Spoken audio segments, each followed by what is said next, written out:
It's onto their offsprings. Octopuses are the Global environmental data can be better understood.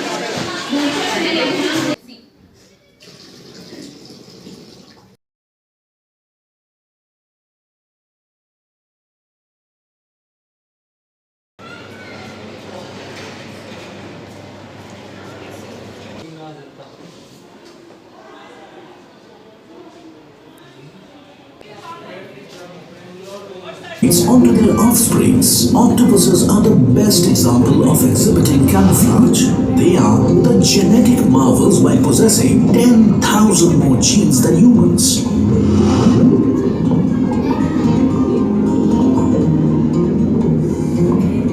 Hey, see this turtle. Did you find any resemblance between its mouth and a hawk's beak? Shark and Remora Association. The remora fish attaches to the belly of the shark by a sucker disc in its mouth. It travels everywhere the shark goes. It eats any parasite on the shark, which helps keep the shark clean. By doing so, it establishes a symbiotic association with sharks. The remora or sucker fish gets to eat, and the shark-related industries is estimated at $3 trillion per year, about 5% of global GDP. Over the course of thousands of years, each animal in its own way is brought about in natural selection amongst its prey. It has enabled its species to reproduce only its best elements to survive, evolve, adapt, and become stronger. In the ocean as on land, failure to adapt leads to extinction.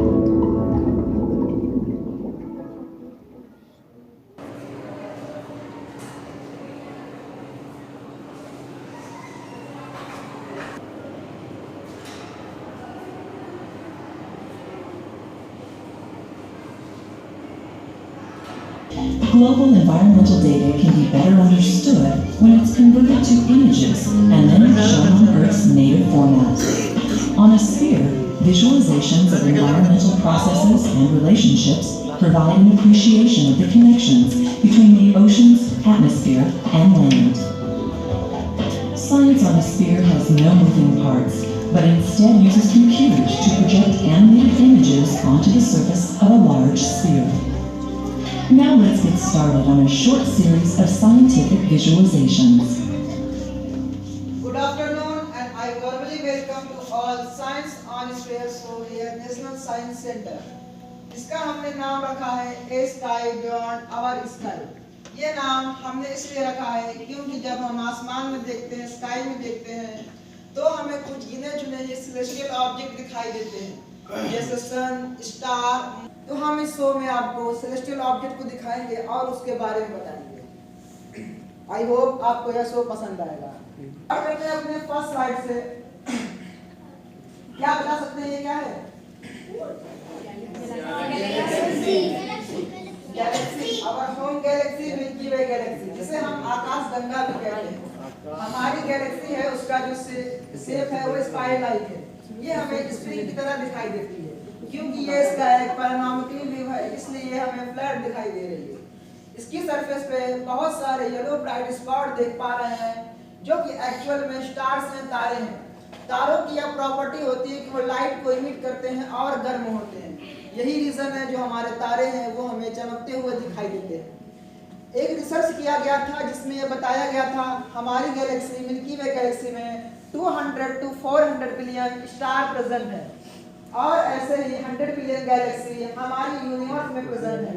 तो हम इस बात से अंदाजा लगा सकते हैं कि हम अपने यूनिवर्स का कितना छोटा सा पार्ट है। हम तारों की बात कर रहे थे, तारों को हम अक्सर रात नहीं देख पाते हैं।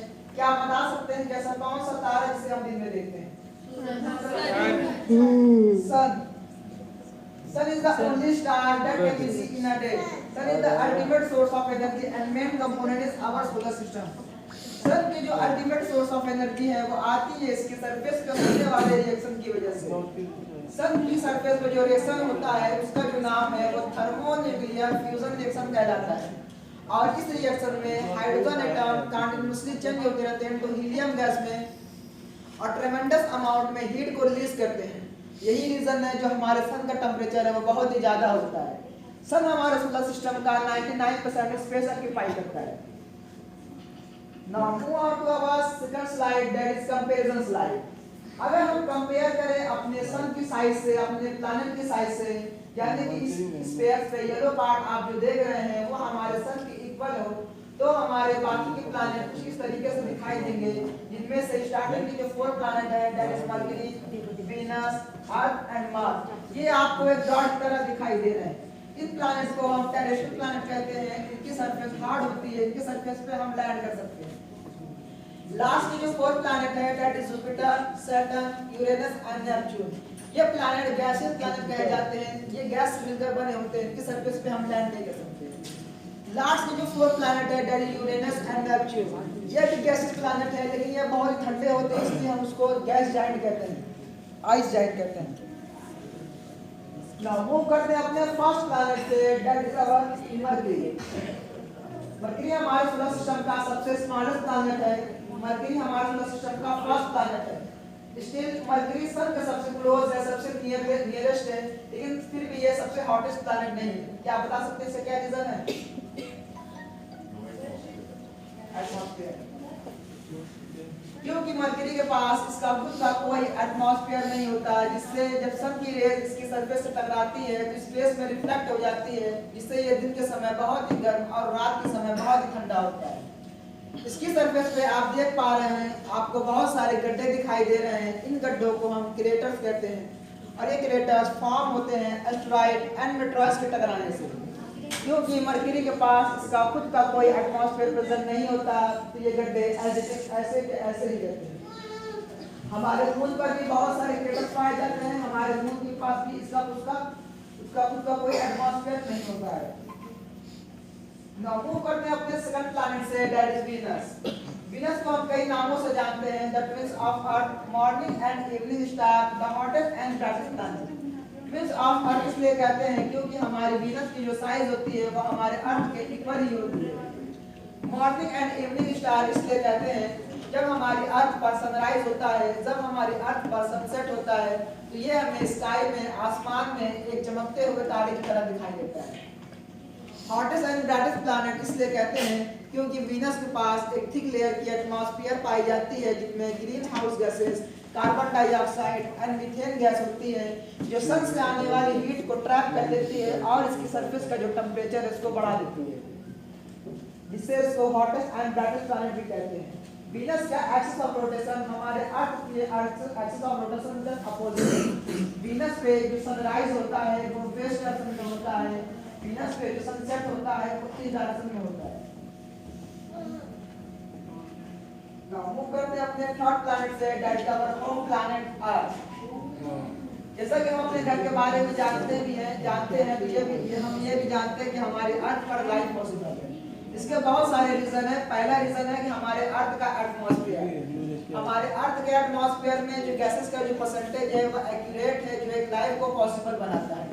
हमारे अर्थ के एटमॉस्फेयर में एक लेयर पाई जाती है जिसका नाम है ओजोन लेयर, जो हमें सन से आने वाली हार्मफुल रेज, यूवी रेज से हमें प्रोटेक्ट करती है।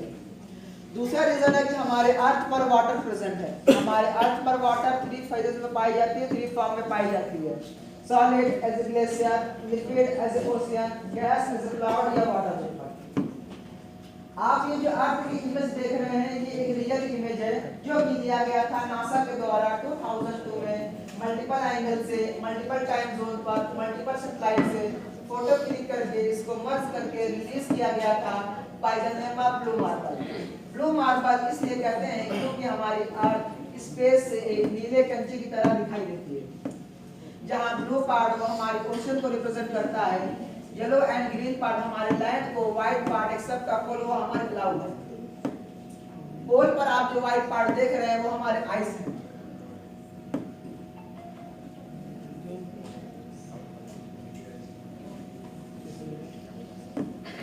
नाउ मूव करते हैं अपने फोर्थ प्लैनेट से, दैट इज मार्स। मार्स को हम एक और नाम से जानते हैं, the red planet. Red planet इसलिए कहते हैं क्योंकि मार्स की अपीयरेंस में होती है आयरन ऑक्साइड। जैसा कि हम जानते हैं आयरन को ह्यूमिडिटी एंड ऑक्सीजन के प्रेजेंस में हम रख देते हैं तो उसमें जंग लग जाती है, रस लग जाता है और वो रेडिश ब्राउन कलर का हो जाता है। सेम रीजन है मार्स सॉइल में भी आयरन ऑक्साइड ह्यूज अमाउंट में पाया जाता है, जिससे इसको ये कलर प्रोवाइड होता है। इसकी सरफेस पे आप देख पा रहे होंगे आपको 4 बड़े-बड़े गड्ढे दिखाई दे रहे हैं, जो कि एक्चुअल में वहां के माउंटेन है। इनमें से जो सबसे बड़ा माउंटेन है उसका जो नाम है वो है ओलंपस मॉन्स, और ये माउंटेन हमारे अर्थ पर पाए जाने वाले माउंट एवरेस्ट से भी 3 गुना ज्यादा बड़ा है।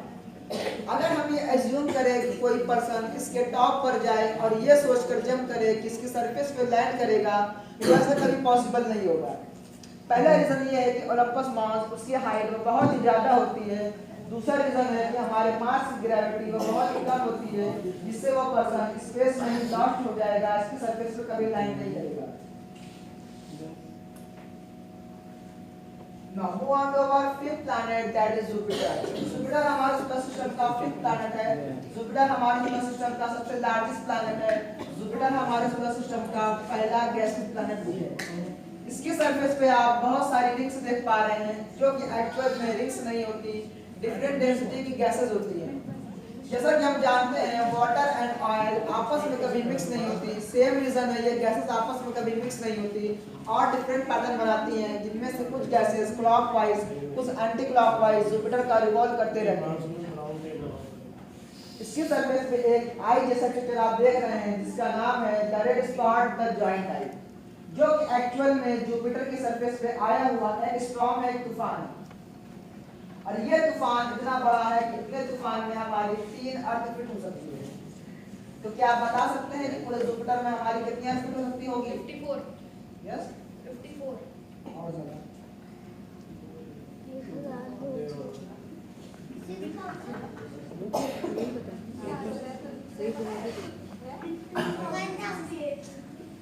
1300 1300 अर्थ हमारे पूरे जुपिटर में 1300 अर्थ फिट हो सकती है, और ऐसे ही 1000 जुपिटर हमारे सन में फिट हो सकते हैं।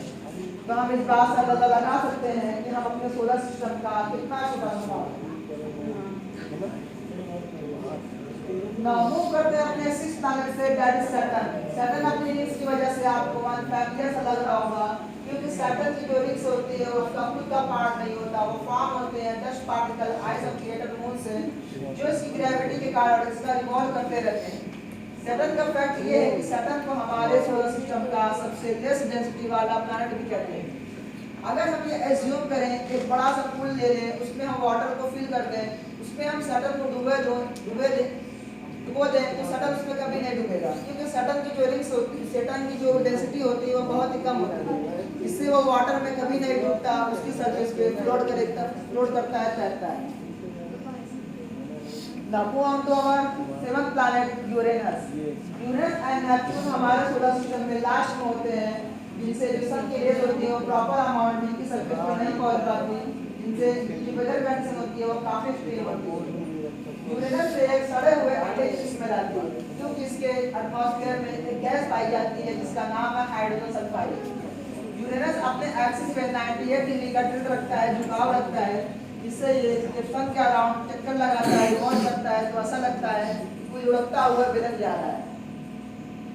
यूरेनस का एक्सिस ऑफ रोटेशन वीनस की तरह ही होता है। यूरेनस में जो सनराइज होता है वो वेस्ट डायरेक्शन में होता है, जो सनसेट होता है वो ईस्ट डायरेक्शन में होता है। Now move on to our last planet is Neptune. Neptune हमारे सोलर सिस्टम का लास्ट प्लैनेट है। इसके एटमॉस्फेयर में मीथेन गैस पाई जाती है, जिससे इसको एक ब्लूइश कलर प्रोवाइड होता है। इस प्लैनेट की जो हवाएं होती हैं वो 2000 किलोमीटर प्रति घंटे की स्पीड चलती हैं, और इन हवाओं को हम कहते हैं स्कूटर्स। ये स्कूटर पूरे नेपच्यून का 16 घंटे में एक चक्कर लगाते हैं। हम वापस अपनी अर्थ तरफ चलते हैं।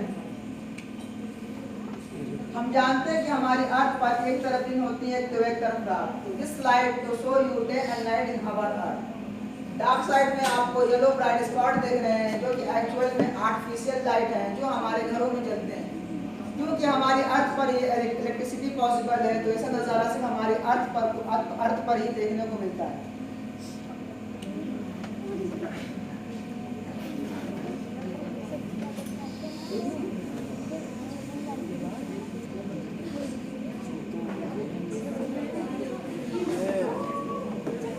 अर्थ का एक और पार्ट होता है जिसे हम रोज रात में देखते हैं। Moon, this is our natural satellite. Moon का एक नेचुरल सैटेलाइट जिसे हम मून कहते हैं। इसकी कोई अपनी ग्रेविटी नहीं होती, इसका कोई अपना एटमॉस्फेयर नहीं होती, इसका कोई अपनी लाइट नहीं होती। ये सन की लाइट को रिफ्लेक्ट करता है और हमें चमकता हुआ दिखाई देता है। क्या आप बता सकते हैं मून का साइंटिफिक नेम क्या है? Sir Luna. लूना मून का जो साइंटिफिक नेम है वो है Luna.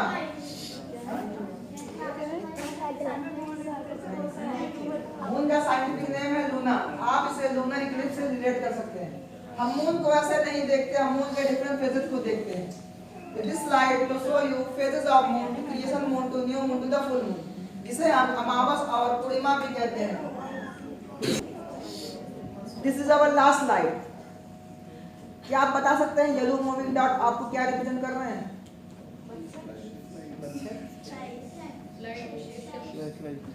This is flights, aeroplane. हमारे अर्थ पर, हमारे लैंड पे कितना ट्रैफिक होता है, तो आप इस स्लाइड से देख सकते हैं हमारी स्पेस में कितना ट्रैफिक होता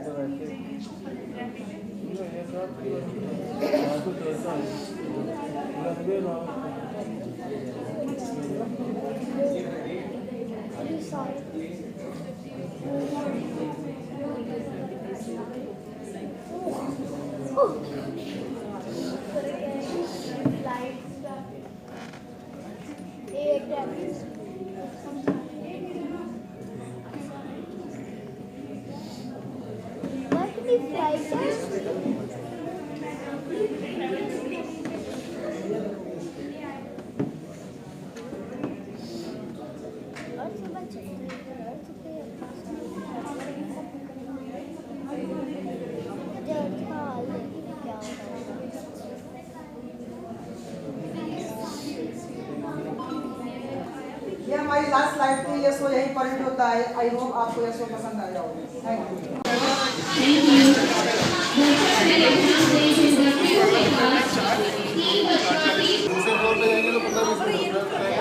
फील हुआ जबकि मैंने तो ऐसा कुछ किया ही नहीं, क्योंकि मैंने क्या किया, इल्यूजन क्रिएट किया। ये जो हमारी जो बॉडी होती है वो 5 सेंसेस पे काम करती है। तो जो हमारा ब्रेन होता है, जो सेंस करता है, उसी को रियल मान लेता है। तो जैसे ही मैम आए थे, मैंने क्या किया, इनको ये ब्रश दिखाया, इनकी आंखों ने देखा। अब मैंने क्या बोला कि ये मैं इनकी बैक पे रब करने वाली हूँ, इनके कानों ने सुना। तो जो आंखों ने देखा और जो कानों ने सुना, ये मैसेज ब्रेन को फॉरवर्ड कर दिया और ब्रेन ने उस कमांड को फीड कर लिया कि अब ब्रश रब होने वाला है। जैसे ये टर्न हुए, मैंने क्या किया, दिस हाथ से फील दिया था, ब्रश की साउंड दी थी, जिसकी वजह से इनके ब्रेन को लगा कि टच भी हो रहा है, साउंड भी आ रही है, दैट मीन्स वो ब्रश रब हो रहा है, जबकि ऐसा कुछ भी नहीं था। इनकी जगह पे अगर आप लोग भी होते तो आपको भी सेम इल्यूजन क्रिएट हो जाता।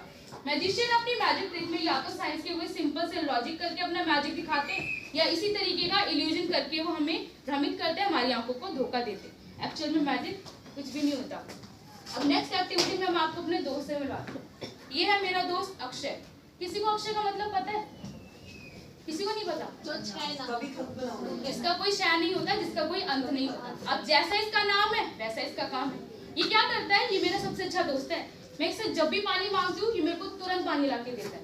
तो क्या लग रहा है इसके अंदर पानी होगा कि नहीं होगा? होगा। Let's see. कितना पानी था, खाली हो गया है ना।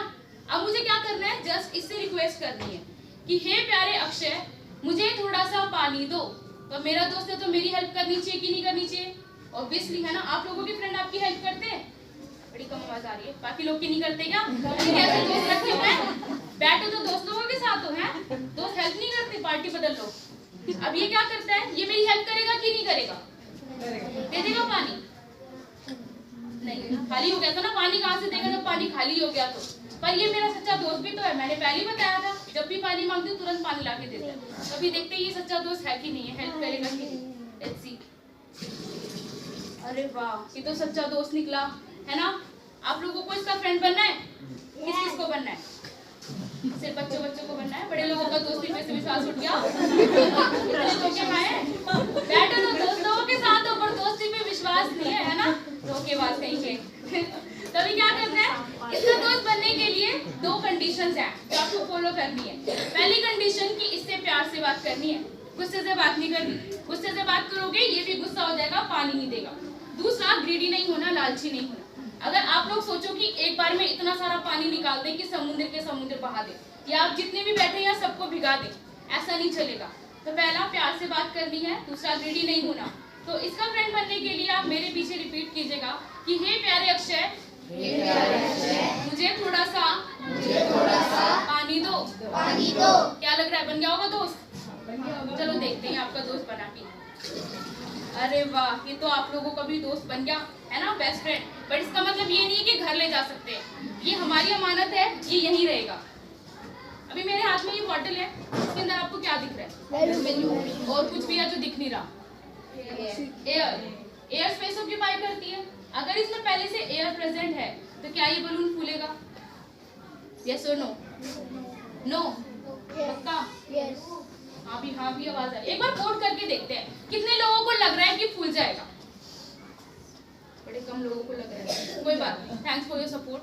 कितने लोगों को लग रहा है नहीं फूलेगा? 50-50 वाले। अब जिसने किसी में भी हाथ नहीं खड़ा करा उसको किस कैटेगरी में डालें? किस बलून का कुछ ना कुछ तो हो ही जाएगा, हमें नहीं पता।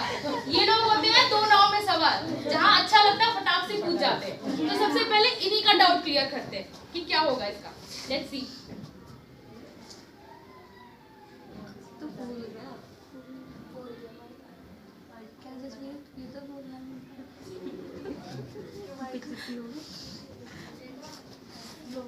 ये बलून तो फूल गया, अंदर की एयर कहाँ गई?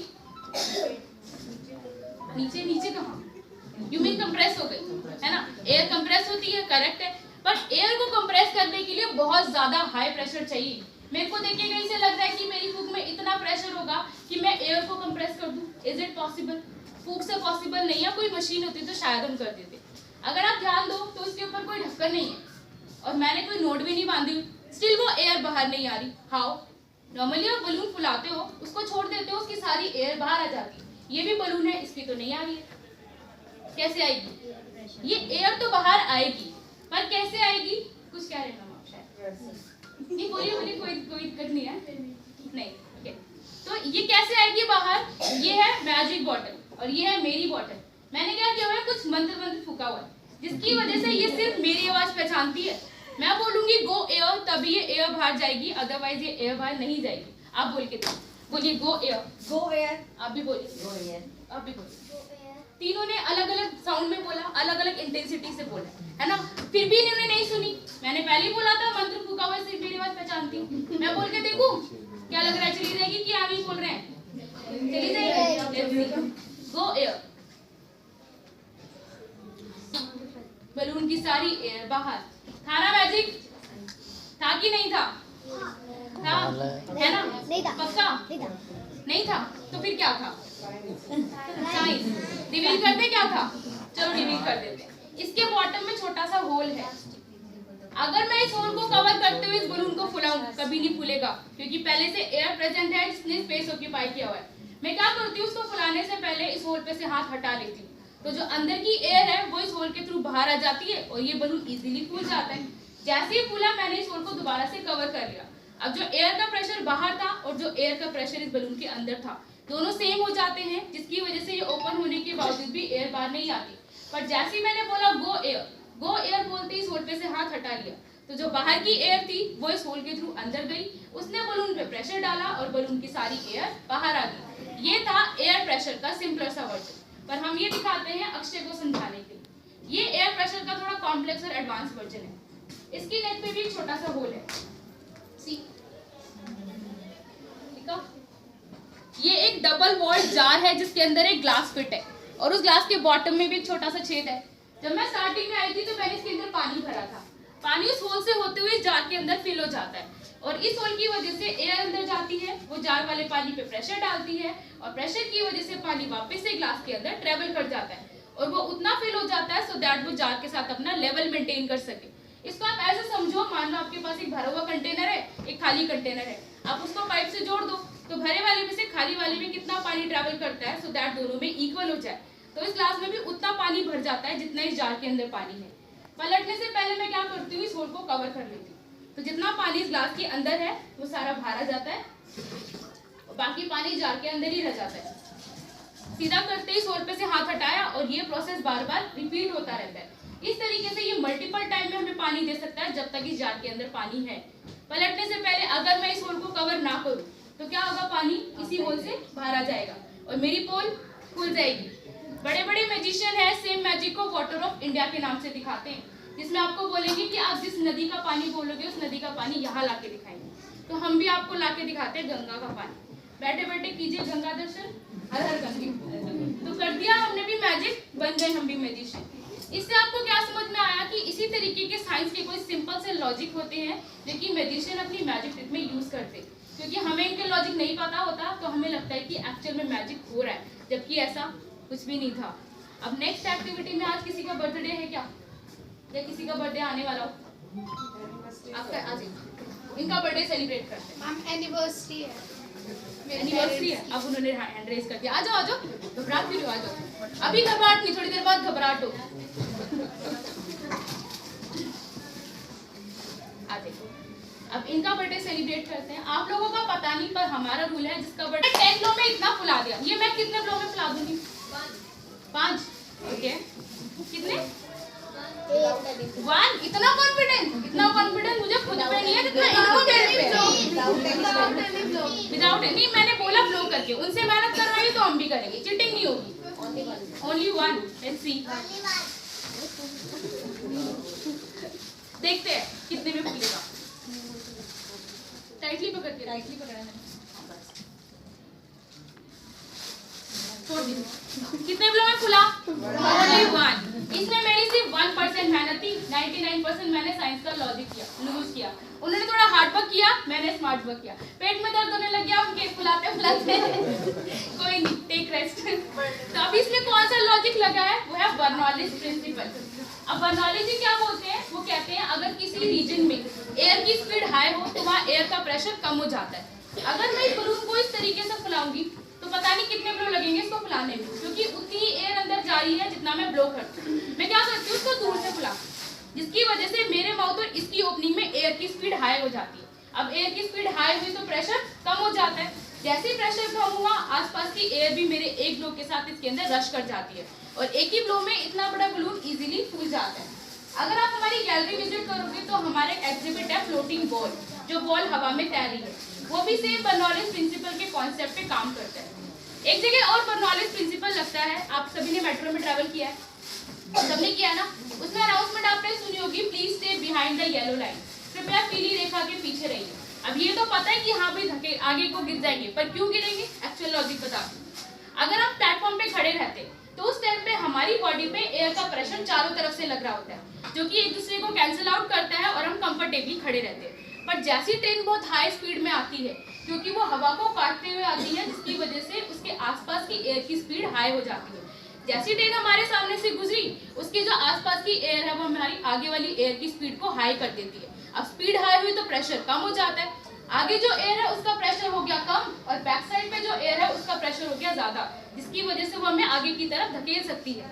इसीलिए हमें कहा जाता है please stay behind the yellow line, कृपया पीली रेखा के पीछे रहिए। तो यहाँ पे भी सेम बर्नौलीज प्रिंसिपल का काम बड़ा इजीली कर सकते हैं।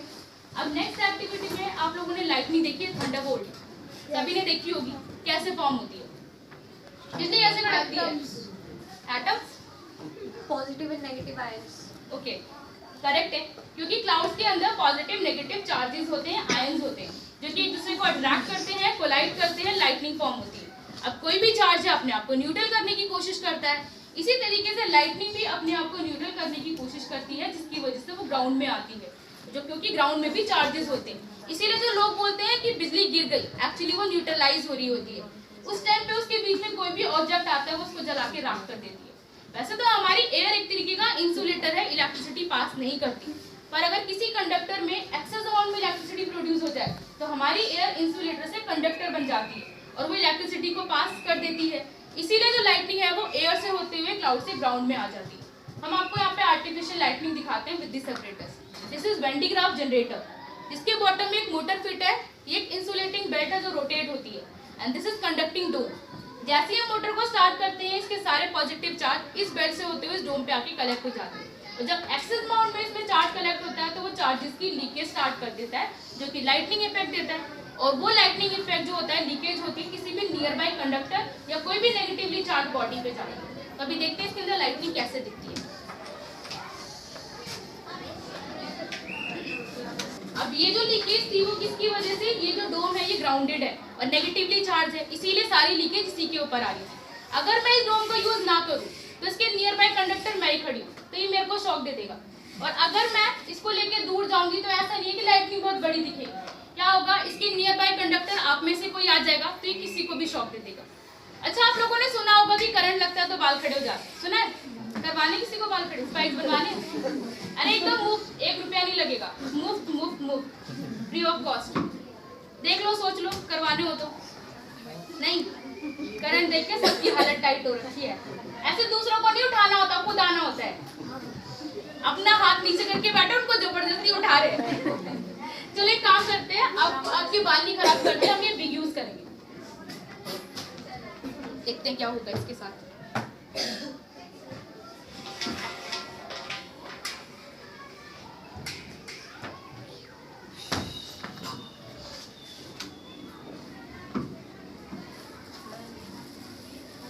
अब आता है।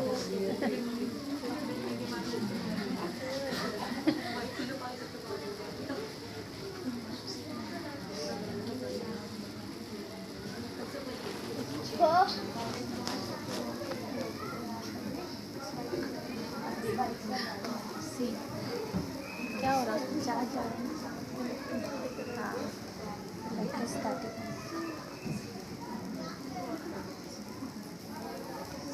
अभी ऐसा क्यों हो रहा है? क्योंकि इस डोम के जितने भी पॉजिटिव चार्ज है वो सारे बालों के टिप पे चले गए और सारे लाइट चार्जेस होने की वजह से एक दूसरे को रिपेल करते हैं और ये खड़े हो जाते हैं।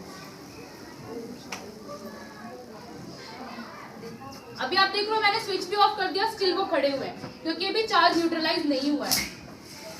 चार्ज सारे ग्राउंड में चले गए, सारे बाल नीचे आ गए। ये था इलेक्ट्रोस्टैटिक एनर्जी का कॉन्सेप्ट। स्टैटिक एनर्जी आप सभी ने पढ़ी होगी कि किसी भी स्केल को, कोम को या बलून को हम बालों पे रब करते हैं तो पेपर पीसेस को अट्रैक्ट कर लेते हैं, static energy.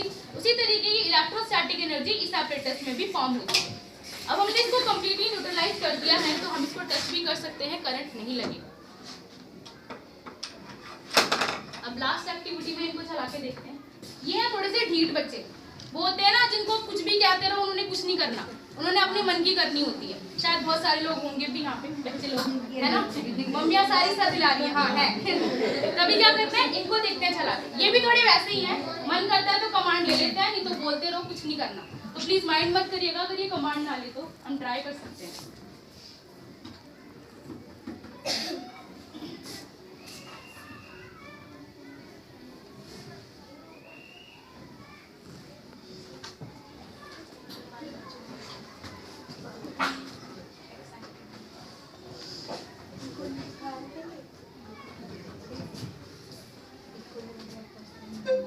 Hello, and now I can't connect to the network.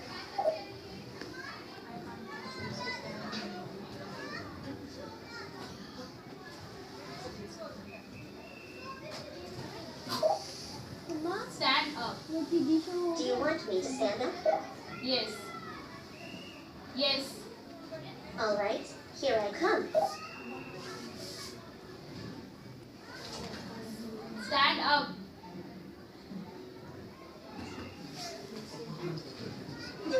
Hello, and now I can't connect to the network. नहीं किया।